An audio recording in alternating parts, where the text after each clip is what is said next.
Holy cow. You're doing great. Strangely enough, though, this is actually not as bad as the first time that I drove with fellow students in driver's ed. He's actually doing pretty good. I mean, we took out a mailbox, which I almost wonder if that's a federal offense. I didn't do it, by the way.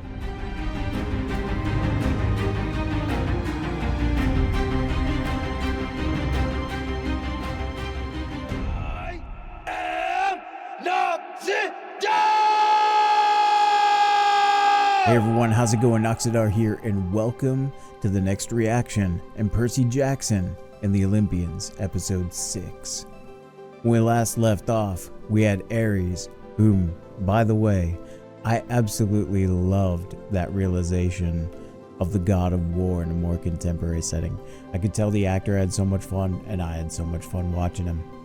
Put our intrepid heroes in the back of a truck on their way to Las Vegas.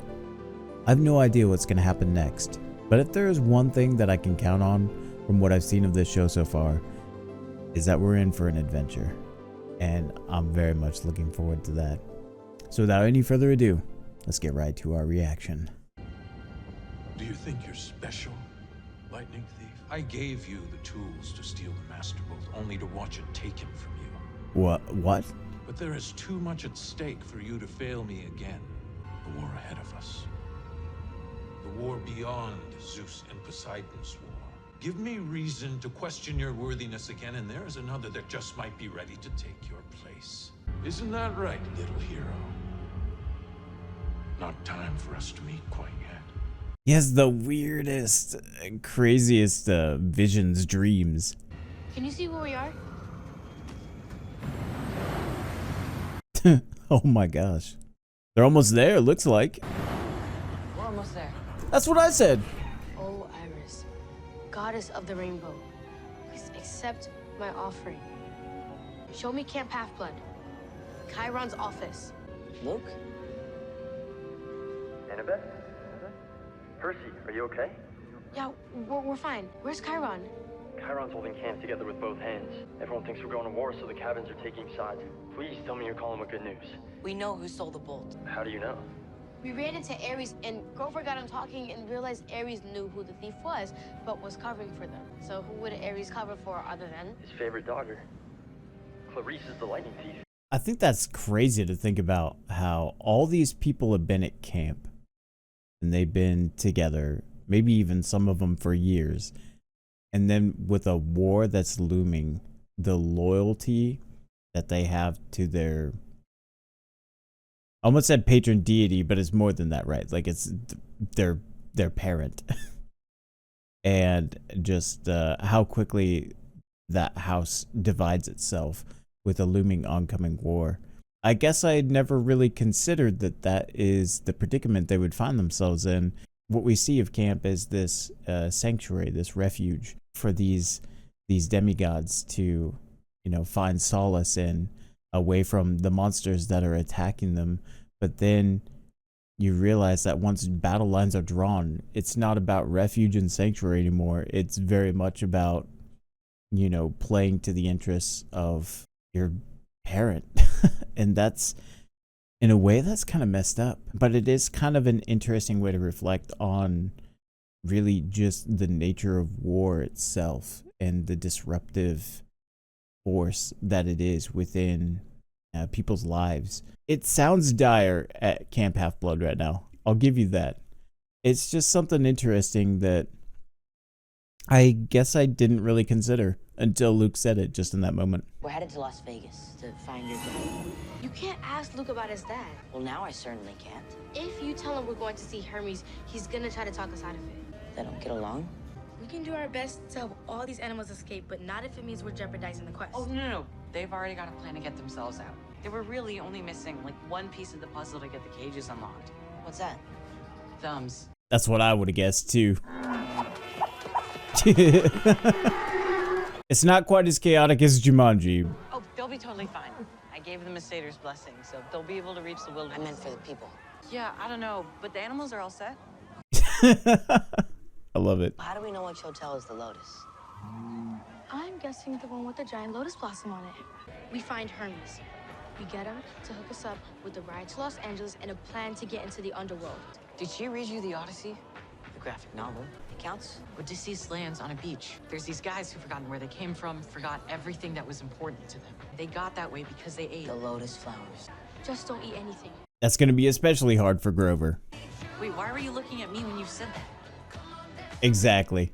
What are you gonna say to Hermes that Grover can?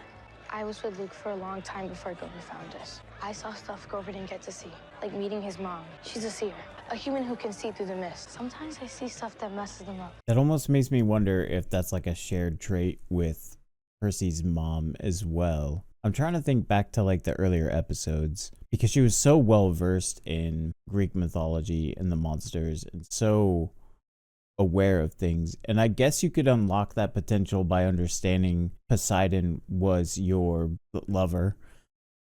But at the same time, like I'm trying to think back to like the Minotaur. That would have been really odd to go through that entire exchange and not be aware of the Minotaur. Yeah, like how would you even know you were in the right area?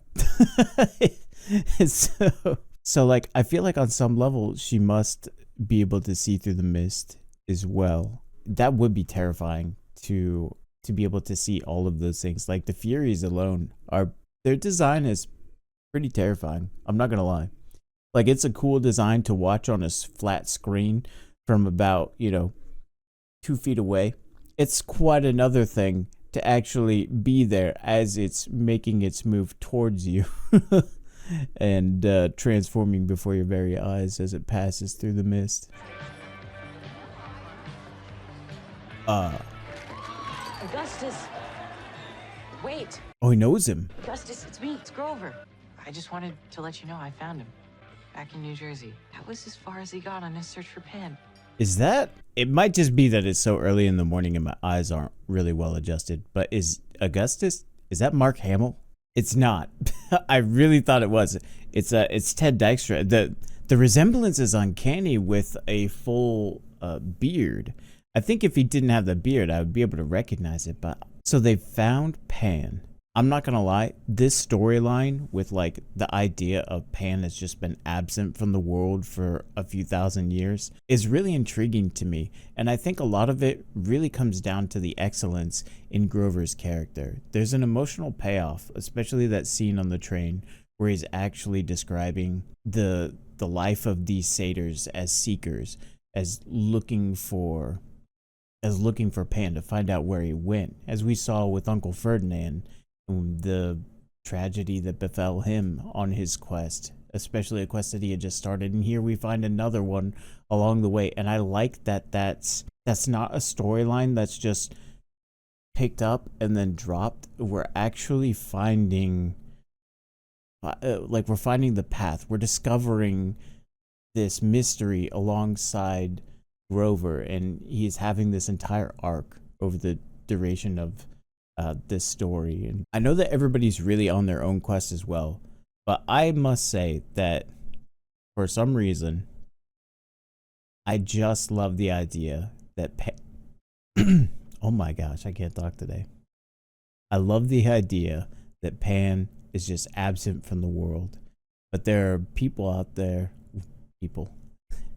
there are people out there like Grover who are just endlessly seeking for him. I think that's there's such a like romantic notion behind that. Not romantic in the sense of like, romance or physical attraction, but like just the idea of like the sense of adventure behind something, right? Like the meaning, the other meaning of romance. This adventurous idea, especially in a universe that's built and shown where the gods are present and they're kind of involved, even if they are just like hands-off-ish. For example, we have Dionysus just chilling, drinking a Diet Pepsi, hanging out at camp. So they're there, they're present. And so the idea, a deity like Pan is just missing for thousands of years. I think that's so cool. I'm kind of rambling and talking in a circle, so I'm going to keep going, but It's just hard to talk to my friends about it. I don't know if they can understand. I found him. No, I found Ferdinand. No, not Ferdinand. I found Pan. What? He's here. I've almost got him. Will you help me? This is incredible. I love the way the actor, that flicker in the eyes. From an acting perspective, that has to be so hard when there's an actor right in your peripheral and you're kind of just looking beyond them to get that distant. And then all of a sudden, when that name triggers and all of a sudden your focus is pulled, the level of physical acting and focus that has to be present, because you're also listening to another actor give dialogue. You're following along with it, but not only are you following along with it, you're inhabiting the character. You're experiencing what this is like. And I think this is so well done. This is so well acted. If I tell you something, do you promise not to make fun of me? I've been having these dreams, and then this guy started showing up and talking to me. It's more like he knows we're in a dream. Like I was eavesdropping on him, talking to Talking to who? the person who stole the master boat for him. You're eavesdropping on Hades, conspiring with Clarice through your dreams. I don't feel like there was an overwhelming abundance of evidence to point that it was this, is it Clarice? And maybe this is because I've seen Harry Potter and I've seen all of these like false breadcrumb trails where it's like, you remember in the Philosopher's Stone how we're basically led along the way the entire time to believe that Snape is the overarching villain of this story. Something about this feels a little familiar. She is the only demigod that we've really encountered that has played an antagonistic role on Percy Jackson, but at the same time, all she really wanted him to do was relent and to admit that he was a liar, even though he wasn't. Yeah, that's kind of just where my head's at. They're just dead set on that's who it is. Maybe a stupid question, but what is Pan doing in a Vegas casino? I'm sorry, have we met? Yeah, Oh, because he's eating. yeah, we met.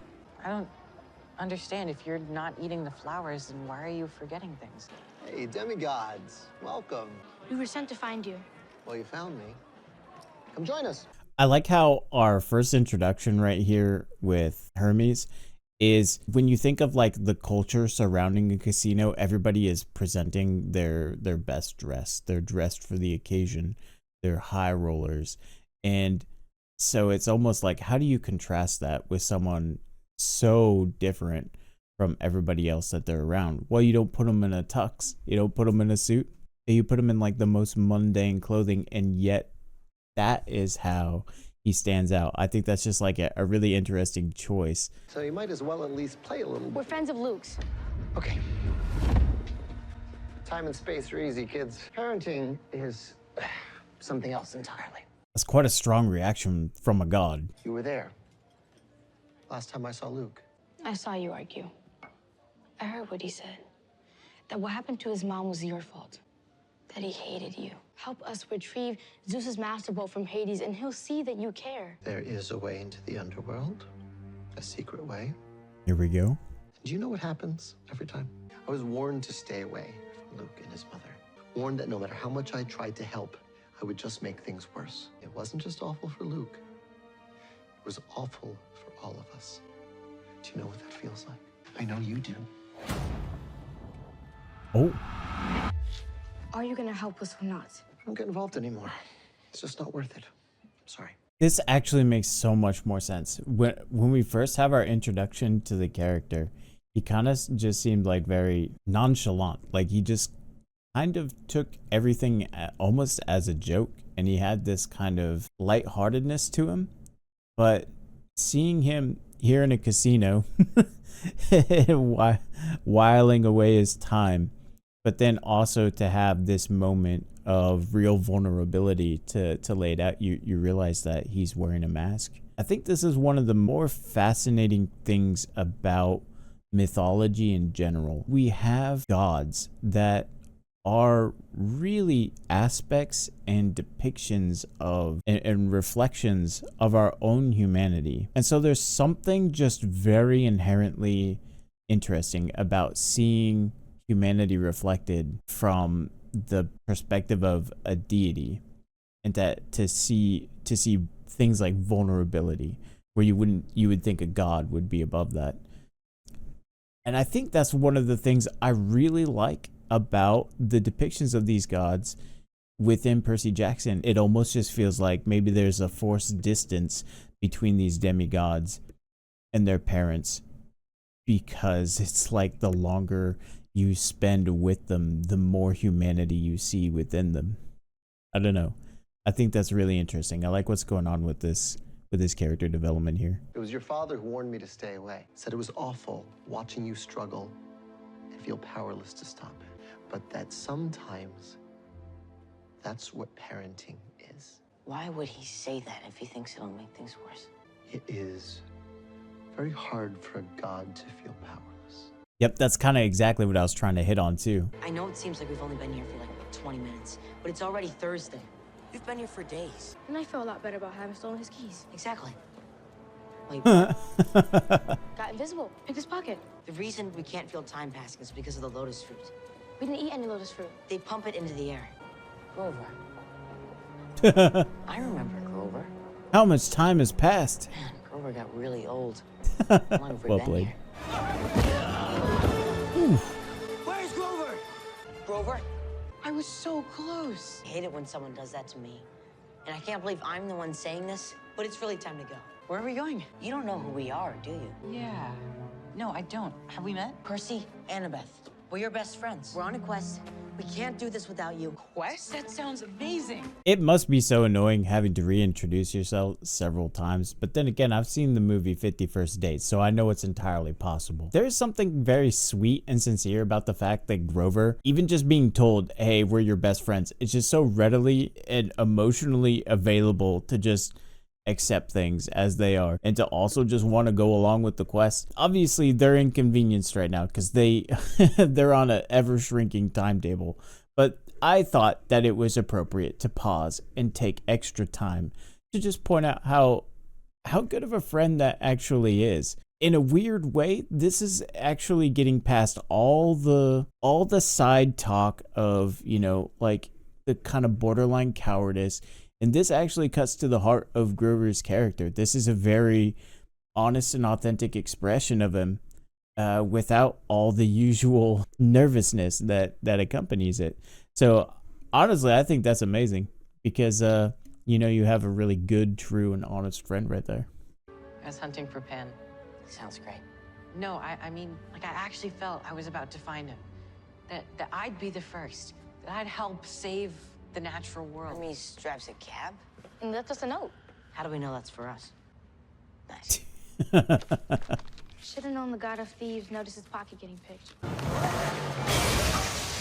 Holy cow. You're doing great. Strangely enough, though, this is actually not as bad as the first time that I drove with fellow students in driver's ed. He's actually doing pretty good. I mean, we took out a mailbox, which I almost wonder if that's a federal offense. I didn't do it, by the way. I was the one that pointed out the fact that we took out a mailbox and that we should probably go back. The person driving, however, sped away. I was an accomplice to a potential crime. But anyways, we're getting off track here. I'm just really trying to say that this adventure so far in driving is going pretty good.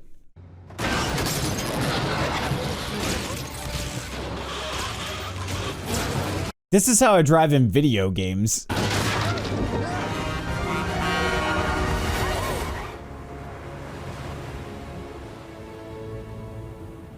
think I gotta go meet my dad now. We'll be here when you get back. Oh. Sorry. He waited as long as he could. There is so much of him in you. We all see it. What belongs to the sea can always return. Ooh, Each lemon will find drops. One of you safe passage back from the underworld. There are 4 of them. Save the world. And then go save your mother.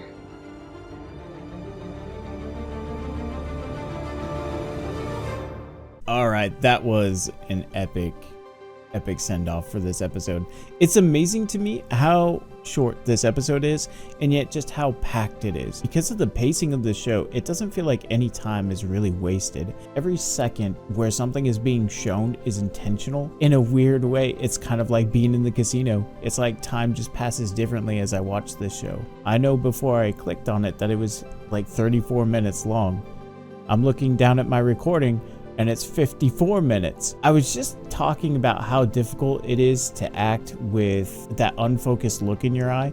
I can't even imagine how difficult that must be to act against nothing being there while also being submerged underwater, and to also convey emotions. I just get really sidetracked by performances.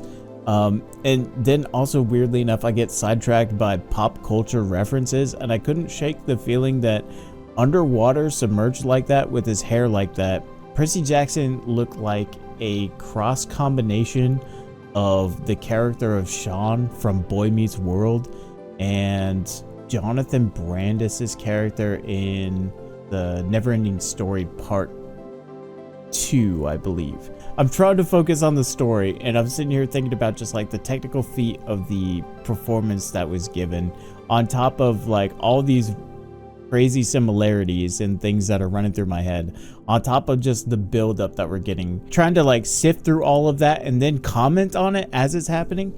Man, my hat's off to like the bigger reactor channels out there. I do have to confess, I love this show so much. I love the story so much. I'm really looking forward to get into the books and to be able to provide some analysis. I was thinking about how I might do that after the show, whether I should do it chapter by chapter or just like chunk chapters together. I don't know. I could go look for other people and see what they're doing and emulate their format, but I've always been one of the people who, I just like doing things for myself. When I first self-published a book, I taught myself how to use Photoshop, and I made an awful cover page, but I was so proud of it because it was mine, because I didn't look up a step-by-step. I didn't do a cookie cutter. Every time I play RPG games, I'm not looking up guides to see how to maximize play. I'm just reading things, enjoying them, and making the choices that I think are the best for me. And I don't see how I'll do anything any different here with my reaction channel. So I hope you enjoyed the reaction, and I'll see you in the next episode. We only have a few more left. That's really hard to believe. But yeah, I'll see you then. Have a good one. This is Noxidar, out.